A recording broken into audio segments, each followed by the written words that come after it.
वाहन नहीं थे, उस सब के बावजूद आप सबकी उपस्थिति हम सबको आनंदित करती है, अभिभूत करती है। मैं इसके लिए आपका हृदय से अभिनंदन करता हूं, स्वागत करता हूं। बहनों और भाइयों, मुझे देर इसीलिए हुई, मैं सोच रहा था कि एटा में तो कल लोकसभा का चुनाव हुआ है और अगल बगल चुनाव था, तो स्वाभाविक रूप से आपकी भी व्यस्तता रही होगी, साधन लगे होंगे, वाहन चुनाव में लगे होंगे, तो हमारी चुनावी सभा में कौन और कैसे आएगा।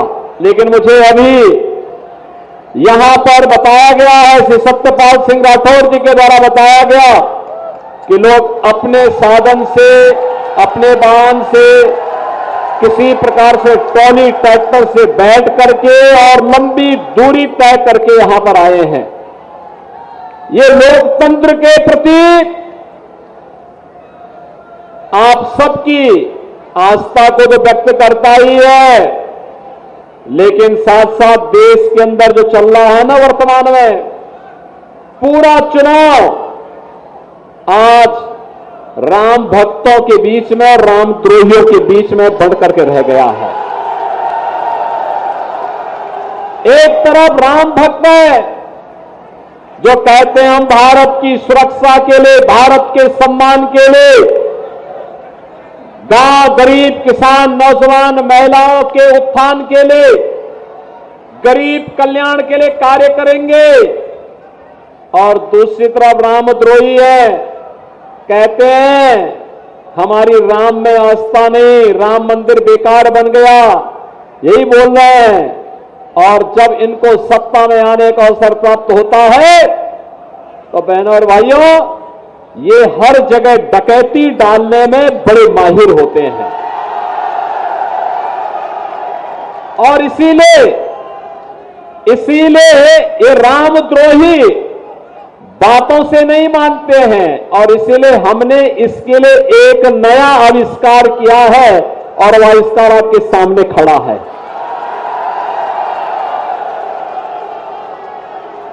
इससे लोग घबराते बहुत हैं, और उनकी घबराहट इस हद तक हो जाती है कि लोग अपने गले में तख्ती लटका करके चलते हैं कि साहब बस एक बार जान बकस दो। अब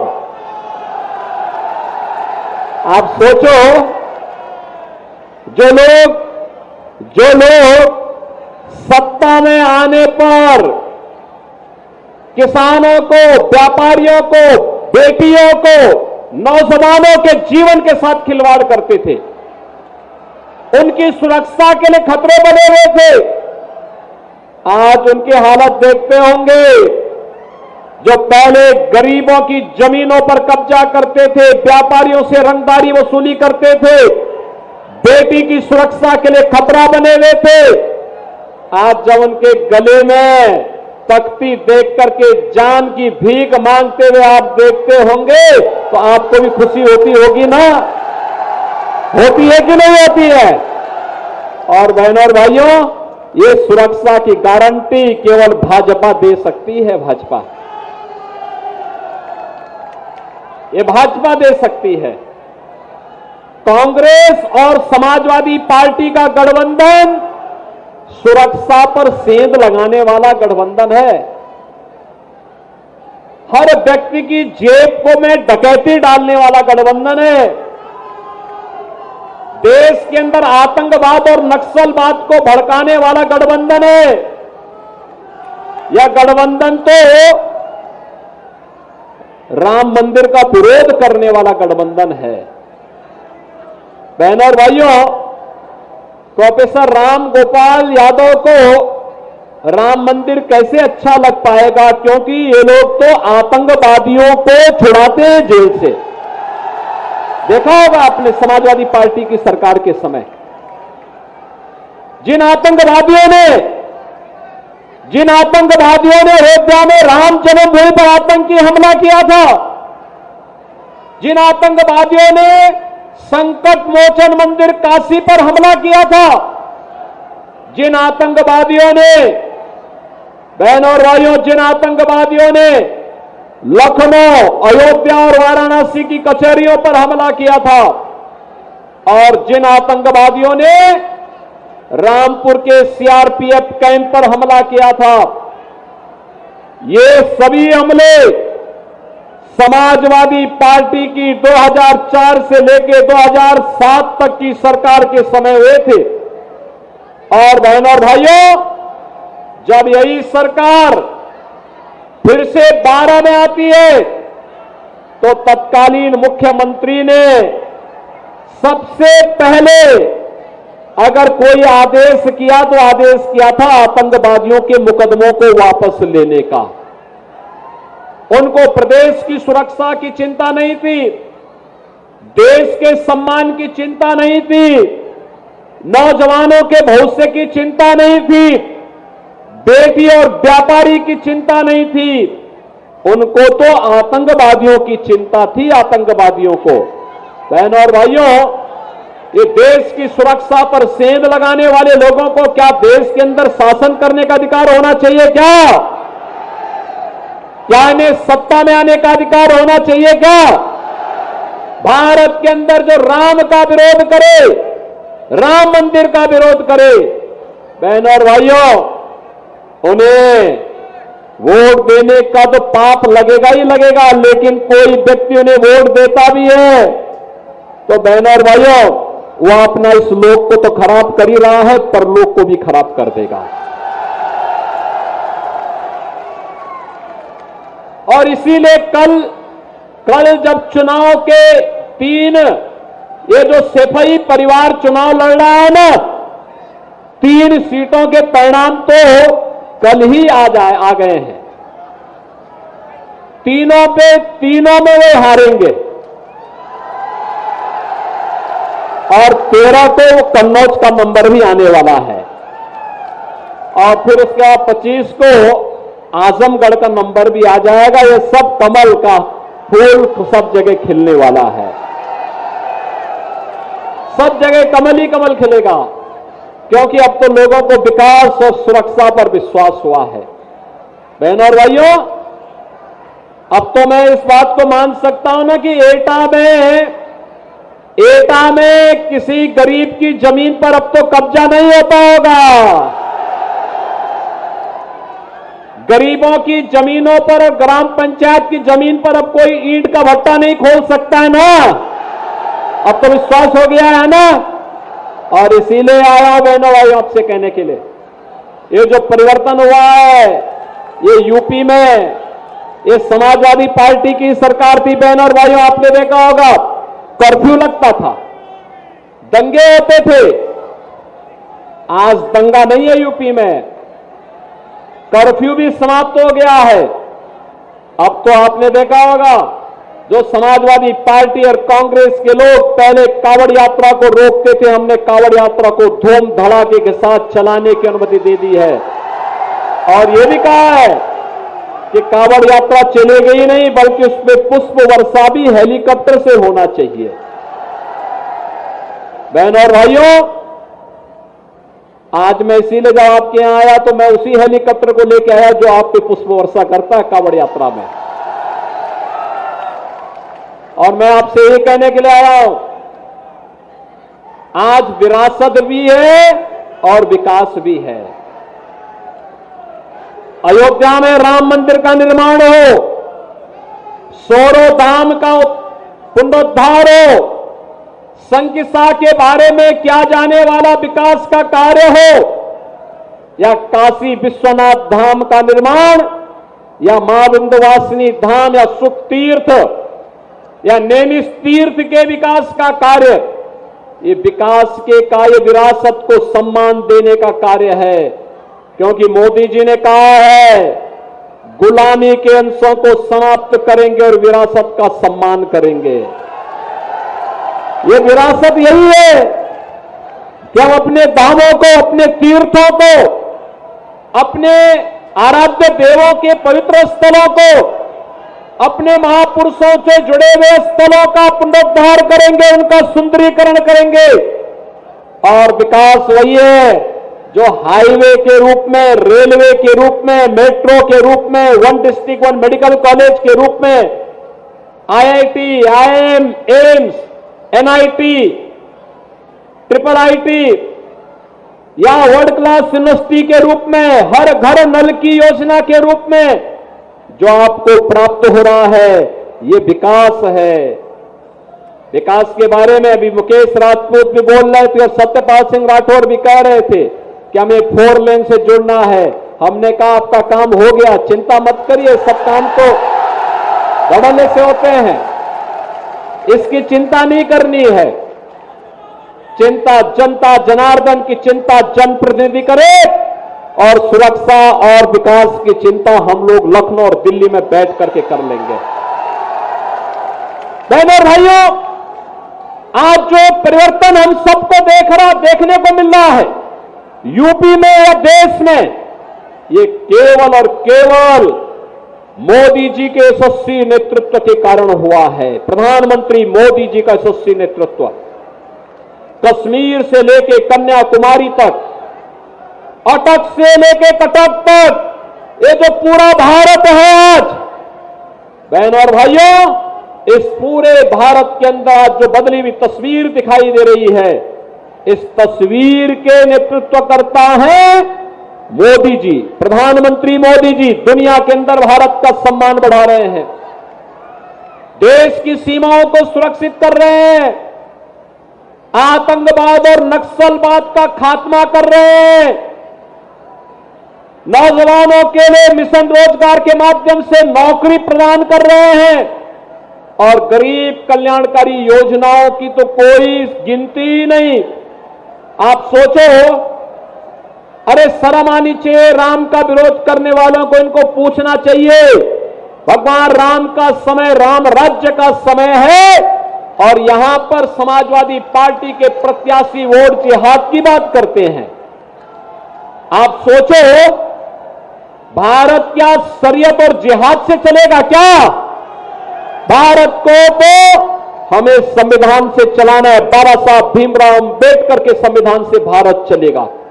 बाबा साहब भीमराव अंबेडकर के संविधान के माध्यम से भारत की एकता और अखंडता के लिए, विरासत और विकास के कार्यों को एक बढ़ाने के लिए, उनके समय में गरीब भूखा मरता था, आज 80 करोड़ लोग फ्री में राशन की सुविधा का लाभ प्राप्त कर रहे हैं कि नहीं कर रहे हैं?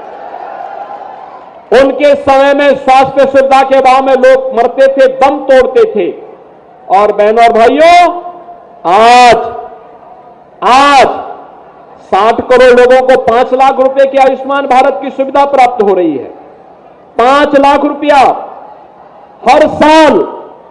और हमने यूपी में एक व्यवस्था और कर रखी है, अगर कोई व्यक्ति बीमार होता है, आयुष्मान का कार्ड नहीं है, पैसा नहीं है, तो हम लोग कहते हैं वो कोई विधायक, कोई सांसद, कोई पूर्व विधायक, कोई भाजपा का जिलाध्यक्ष, कोई पूर्व सांसद या फिर पीड़ित स्वयं भी हमें पत्र लिख देता है कि बीमार हैं, उपचार नहीं करा पा रहे हैं, तो हम कहते हैं चिंता मत करो, हम आपके अकाउंट में पैसा भेज रहे हैं। सीधे उसके अकाउंट में पैसा भेज के कहते हैं जाओ अपना उपचार कराओ। बहनों और भाइयों, किसी अपने प्रदेश के नागरिक के साथ उसके सुख दुख में सहभागी बनना, ये तो हमारे जीवन का ध्येय है और ये हम मानते हैं कि हमारा सौभाग्य है कि हमें उसकी सेवा करने का अवसर प्राप्त हुआ है, क्योंकि उसका एक ऋण है हम पर कि उसने इस सरकार को बनाने में अपना आशीर्वाद दिया है, तो वह ऋण चुकता करने का काम उसके अकाउंट में पैसा भेज करके हम करते हैं कि नहीं आप अपना उपचार कराइए, चिंता सरकार करेगी। बहनों और भाइयों, इस समाजवादी पार्टी की सरकार के समय एक गरीबों के लिए जितना पैसा आता था, ये जितने महाभारत के रिश्ते इनके परिवार में है, कोई काका है, कोई भतीजा है, कोई और भी मामा है, कोई कुछ और भी है, तमाम रिश्ते हैं, सभी जो रिश्ते इसमें चुनाव भी लड़ रहे हैं, ये सभी हड़प जाते थे। नौकरी आती थी कोई चाचा कहीं निकल रहा है, कोई भतीजा कहीं झोला लेके निकल रहा है और नौजवानों की नौकरी को ही हड़प जाते थे। और तो बहनों और भाइयों, जनता जनार्दन ने 2014 में मोदी जी को चुना और 2017 में मोदी जी के आह्वान पर उत्तर प्रदेश के अंदर भारतीय जनता पार्टी की सरकार लेकर के आए। और आज हम लोगों ने संकल्प लिया कि नौजवान की नौकरी पे सेंध लगाने वाला जेल जाएगा और उसकी संपत्ति को हम लोग वापस लेकर के उसको गरीबों में बांटने का काम करेंगे। इस समाजवादी पार्टी की पीड़ा क्या है बहनों और भाइयों? इसकी पीड़ा, सबसे ज्यादा पीड़ा इनकी तो यह है कि जो इनके गले के हार थे उन माफियाओं के खिलाफ कार्रवाई क्यों हो रही है? क्योंकि ये लोग व्यापारियों को प्रताड़ित करते थे, ये लोग नौजवानों के भविष्य के साथ खिलवाड़ करते थे, ये लोग किसानों की रकम को हड़प जाते थे, ये बेटी की सुरक्षा पर सेंध लगाते थे। और आज आपने देखा होगा समाजवादी पार्टी की सरकार के समय इलाहाबाद के विधायक राजू पाल की किस निर्ममता के साथ हत्या हुई थी और हत्यारों को इस सपा की सरकार बचाने का कार्य कर रही थी। कैसे सर्वे कल्याण सिंह जी की मृत्यु हुई, समाजवादी पार्टी ने एक भी शब्द संवेदना के व्यक्त नहीं किए। और बहनों और भाइयों, एक तरफ राम भक्त पूर्व मुख्यमंत्री कल्याण सिंह की मृत्यु पर समाजवादी पार्टी संवेदना व्यक्त नहीं करती है, वहीं अभी आपने देखा होगा एक माफिया मरा था, उस माफिया के घर में घड़ियाली आंसू बहाने के लिए समाजवादी पार्टी के नेता गए हुए थे। ये माफिया समर्थक है, ये माफियाओं की पैरवी करते हैं, वे माफिया जो गरीबों का खून चूसते हैं और माफियाओं को ये लोग पैरवी करते हैं, तो इनसे सुरक्षा की उम्मीद करते हैं आप। इसलिए बहनों और भाइयों, मैं आप सबसे अपील करने के लिए आया हूं, ये गरीब कल्याण हो या विकास, सुरक्षा हो या सम्मान, विरासत हो या विकास, ये केवल और केवल भाजपा कर सकती है। और इसलिए भारतीय जनता पार्टी आपके पास आई है।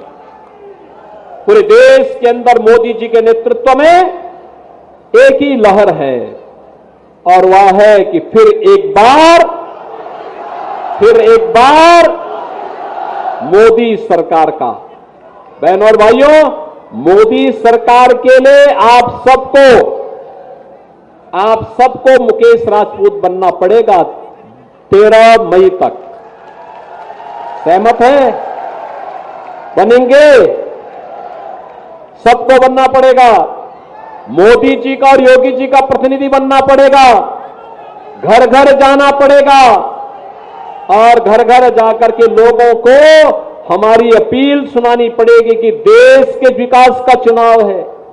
ये चुनाव केवल चुनाव नहीं है बहनों और भाइयों, ये केवल सत्ता प्राप्त करने के लिए नहीं है, भारत को विकसित भारत के रूप में स्थापित करने का, आत्मनिर्भर भारत के रूप में स्थापित करने का चुनाव है। आत्मनिर्भर और विकसित भारत का संकल्प केवल भाजपा का है। ये कांग्रेस और सपा के लोग तो अगर सोच भी नहीं सकते, इनके लिए सत्ता इसलिए चाहिए जिससे कांग्रेस के लोग या सपा का परिवार अपने परिवार के लोग धन धान्य से पूर्ण कर सकें, और भाजपा को सत्ता इसलिए चाहिए जिससे आपका वर्तमान भी सुधरे, आने वाली पीढ़ी का भविष्य भी उज्जवलमय हो, मंगलमय हो। इसलिए भारतीय जनता पार्टी आत्मनिर्भर और विकसित भारत की बात कर रही है और उस विकसित भारत के लिए आज हम सब आपके पास आए हैं। आप सभी सहमत है ना? भारत विकसित होना चाहिए ना? आत्मनिर्भर होना चाहिए ना? और आत्मनिर्भरता के लिए आपको कमल चुनाव चिन्ह पर वोट देना होगा। सहमत हैं? घर घर जाएंगे, मतदान के दिन पहले मतदान फिर जलपान के संकल्प के साथ जुड़ेंगे। सभी लोग जुड़ेंगे? सभी लोग सहमत हैं? आपने विधानसभा चुनाव में समर्थन दिया, अब लोकसभा चुनाव में उससे ज्यादा वोटों का आपका आशीर्वाद प्राप्त होगा, सभी का होगा ना? तो बहनों और भाइयों, चुनाव के बाद फिर मैंने कहा है सत्यपाल सिंह राठौर से भी और मुकेश राजपूत से कि मैं आऊंगा यहां की योजनाओं का शिलान्यास उद्घाटन करने के लिए। तो उसके लिए अभी से तैयारी करिए और मुकेश राजपूत को इतने भारी बहुमत से विजयी बना करके भेजिए कि जो जिहाद की वकालत करने वाले लोग हैं इन सब की जमानत जब्त हो जाए और आगे से चुनाव लड़ना ही ये लोग भूल जाए। सहमत है ना? तो फिर मेरे साथ बोलेंगे भारत माता की, भारत माता की, भारत माता की।